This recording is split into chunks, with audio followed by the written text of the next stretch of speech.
দিল্লিতে আক্রান্ত হয়েছে বাংলাদেশ হাইকমিশন। শনিবার স্থানীয় সময় রাত ৯টার দিকে অখণ্ড হিন্দু রাষ্ট্র সেনার ব্যানারে একদল উগ্র হিন্দু জঙ্গি নিরাপত্তা বেষ্টনী পার হয়ে বাংলাদেশ হাউসের মূল ফটকের সামনে এসে হাজির হয়। এ সময় তারা নানা ধরনের বাংলাদেশ বিরোধী স্লোগানের পাশাপাশি ভারতে নিযুক্ত বাংলাদেশের হাইকমিশনার রিয়াজ হামিদুল্লাহকে হত্যার হুমকি দেয়। গতকালকের এই ঘটনাকে নজিরবিহীন বলে উল্লেখ করেছে ঢাকা ও দিল্লির কূটনৈতিক সূত্রগুলো। ঘটনা সম্পর্কে অবগত ঢাকা ও দিল্লির একাধিক কূটনৈতিক সূত্র আমার দেশকে জানিয়েছে, অখণ্ড হিন্দু রাষ্ট্র সেনার অন্তত ২০ থেকে ২৫ জনের একটি উগ্রবাদী দল ৪ থেকে ৫টি গাড়িতে করে সব নিরাপত্তা বেষ্টনী পার করে বাংলাদেশ হাউসের মূল ফটকের সামনে এসে হাজির হয়। এ সময় তারা নানা ধরনের বাংলাদেশ বিরোধী স্লোগান দিতে থাকে। তাদের কয়েকজন চিৎকার করে হাইকমিশনারের উদ্দেশ্যে বলতে থাকে, বান কারো গোলি মারো সালোকো। নজিরবিহীন এ ঘটনা যখন ঘটছিল তখন বাংলাদেশ হাউসের নিরাপত্তায় নিয়োজিত আইন শৃঙ্খলা বাহিনীর সদস্যরা নীরবে দাঁড়িয়েছিল।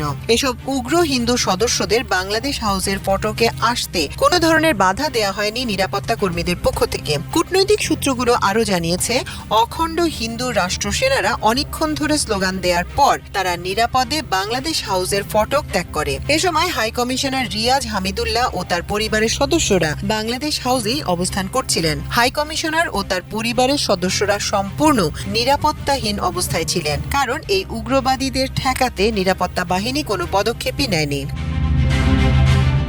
বাংলাদেশ হাইকমিশন আক্রান্তের ঘটনাকে অত্যন্ত গুরুত্বের সঙ্গে নিয়েছে অন্তর্বর্তী সরকার। সরকারের পক্ষ থেকে আনুষ্ঠানিক প্রতিক্রিয়া জানানোর পাশাপাশি বেশ কয়েকটি পদক্ষেপের কথা বিবেচনা করা হচ্ছে বলে সরকারের নীতি নির্ধারক সূত্রে জানা গেছে। এসব পদক্ষেপের আওতায় দিল্লি ও আগরতলায় ভিসা সার্ভিস বন্ধ করে দেওয়া হতে পারে। উল্লেখ্য, ২০০৪ সালের দিকে ৪ দলীয় জোট সরকারের সময় দুই দেশের সম্পর্কে অবনতি ঘটলে তখনও কিছু উগ্রবাদী হিন্দু বাংলাদেশ হাইকমিশনের দিকে বিক্ষোভ মিছিল নিয়ে ঢোকার চেষ্টা করে। তবে তখন হাইকমিশন থেকে বেশ কিছুটা দূরেই পুলিশ তাদের আটকে দেয়। এছাড়া গত বছরের অক্টোবরে আগরতলায় বাংলাদেশ উপ হাইকমিশনে উগ্রবাদী হিন্দুরা হামলা চালিয়ে রীতিমতো তছনছ করে।